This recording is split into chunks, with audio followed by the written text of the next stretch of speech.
Assalamualaikum warahmatullahi wabarakatuh. Murid-murid, baca doa. Ustaz akan serahkan kepada kamu dua helai kertas surah yang berbeza. Okey. Dan Ustaz akan pasangkan bahan BBM speaker untuk kamu dengar dua surah ini, iaitu surah Al-Fatihah dan surah An-Nas. Tolong dengarkan. Okey, alhamdulillah kita dah habis dengar surah Al-Fatihah dan surah An-Nas. Kamu lihat kertas yang Ustaz serahkan tadi. Kalau kamu perasan dan kamu dengar dan kamu lihat apa yang Ustaz terangkan tadi, dalam bacaan-bacaan qori dalam speaker yang Ustaz bagikan kamu dengar tadi, ada sebutan surah Al-Fatihah yang alif lamnya disebutkan, dan ada sebutan dalam surah Al-Fatihah juga alif lamnya tidak disebutkan. Okay. Dalam surah An-Nas pula ada sebutan nun dia yang didengungkan, dan ada sebutan nun dia yang tidak didengungkan. Kamu tahu kenapa, murid-murid? Itulah pelajaran yang kita nak belajar pada petang ini. Apa dia? 3 pelajaran asas yang perlu kita tahu dalam membaca Quran. Apa dia? Alif lam syamsiah, alif lam qamariyah, dan wajibul gunnah. Okey? Boleh faham? Okey.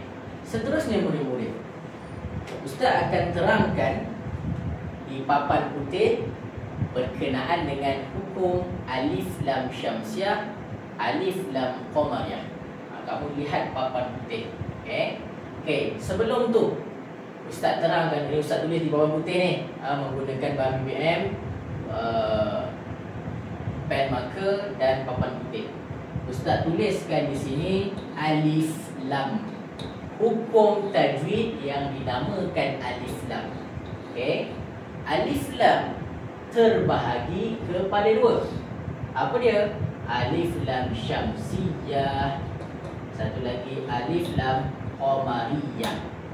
Alif lam terbahagi pada 2, alif lam syamsiyah dan alif lam qamariyah. Alif lam ada 2 tu. Yang pertama syamsiyah. Syamsiyah ni macam mana? Syamsiyah ni ialah huruf alif dan lam selepasnya ada satu. Itu kita panggil alif lam syamsiyah. Okey. Alif lam qamariyah pula, alif dan lam selepasnya tiada satu. Itu dia. Beza dia. Alif lam syamsiyah ialah huruf alif lam yang selepasnya ada satu. Qamariyah, alif dan lam yang selepasnya tiada satu. Kena buat apa, Ustaz? Kalau alif dan lam yang selepasnya ada satu, jangan dibacakan lam dia. Itu adalah teknik yang biasa kita ajar. Okey. Alif lam yang selepasnya tiada satu disebutkan lam dia. Ustaz berikan contoh. Apa dia alif lam? Apa dia alif lam syamsiah yang selepasnya ada satu? Contoh, wasyamsi wa duhaha. Wasyamsi. Nampak Ustaz tulis kat depan? Waw, alif, lam, shin, mim, sin. Wasyamsi. Ada lam tapi tidak disebutkan. Sebab apa? Selepas lam ada satu. Tidak boleh sebut. Apa lagi contohnya? Apa lagi contohnya? Ialah pada An-Nas. Alif, lam, nun, alif, sin. Ada nun satu kat situ. Jadi tidak disebutkan lam dia. An-Nas. Okay. Apa pula contoh untuk alif lam qamariyah yang lam dia disebutkan?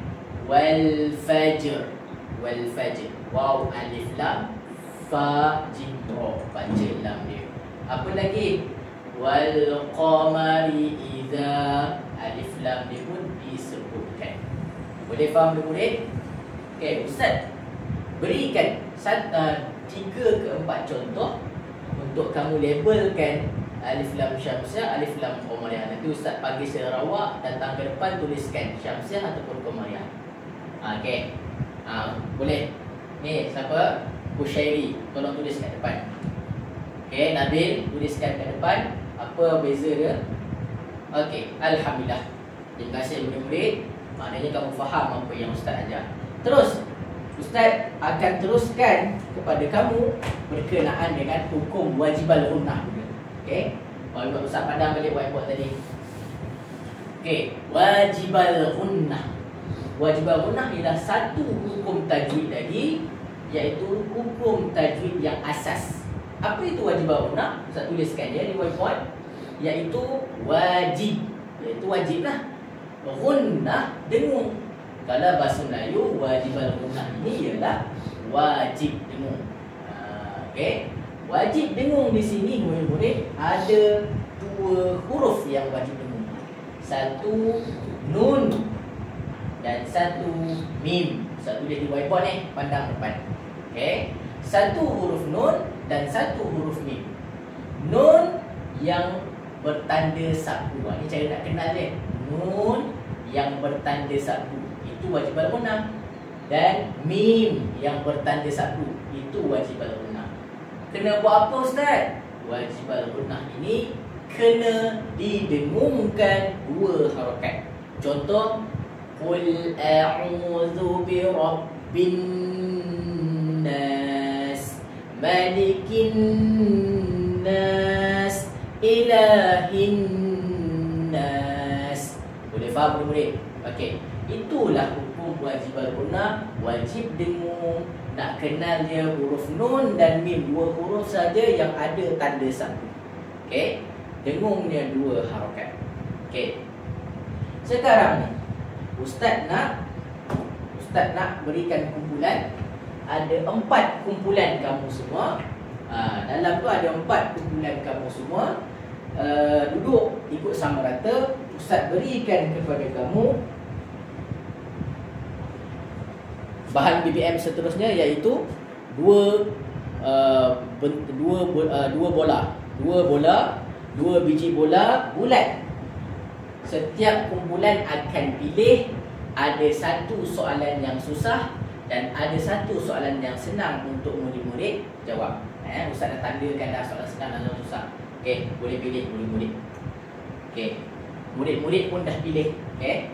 Murid-murid pun dah pilih. Ustaz berikan masa pada kamu untuk kamu berbincang dalam kumpulan dan jawabkan. Okey.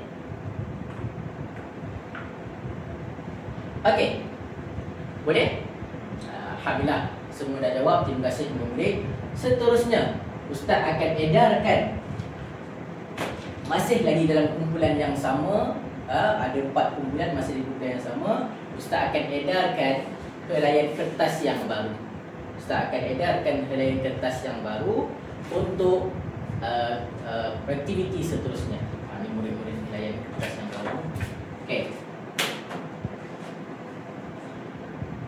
Kertas yang pertama, Ustaz bagi 2 helai kertas ini. Setiap bulan ada 2 helai kertas.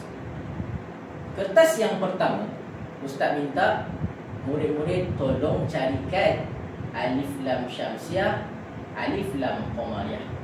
Tolong carikan. Ustaz berikan masa pada kamu, dan lepas ni tolong tulis di whiteboard depan. Okey. Saya bagi masa. Okey dah. Alhamdulillah, bagus. Terima kasih murid. Kamu tulis di depan. Ada di depan whiteboard ni ada Ustaz senaraikan 5 atau paling kurang 2 alif lam syamsiah, 2 alif lam qamariyah untuk setiap bulan. Bagus. Ada yang jawab lebih bagus, tahniah. Okey.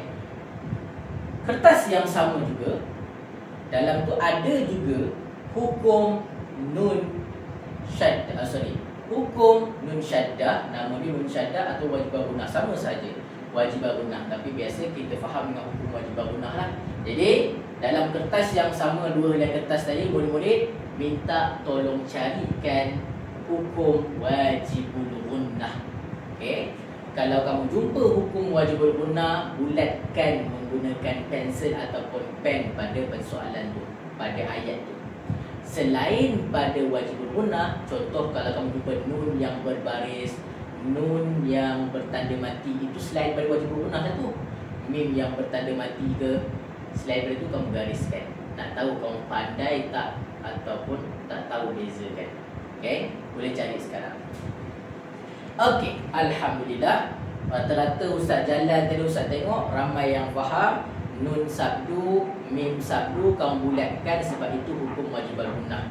Okay, nun mati, nun berbaris kamu gariskan sebab itu bukan hukum wajibul gunnah. Alhamdulillah, jadi kamu faham. Jadi murid-murid, apa yang kesimpulan daripada apa yang kita belajar pada petang ini, nak bagi tahu pada kamu, bacaan Al-Quran kita tidak boleh baca sewenang-wenangnya. Okay, dia ada kaedah dia. Apa dia? Dalam kita baca Quran, sebab itu kita bermula dengan Iqra. Iqra 1, 2, 3, 4, 5, 6 baru naik pada Muqaddam dan seterusnya Al-Quran. Kenapa ada peringkat? Sebab cara nak mengenal bacaan Quran perlu ada asas dia. Asasnya tidaklah terus pada Quran, kena belajar bermula pada Iqra dulu. Faham? Jadi di sini kita boleh faham Al-Quran perlu dibaca dengan menggunakan proses, iaitu proses mempelajarinya. Wallahu a'lam. Assalamualaikum warahmatullahi wabarakatuh.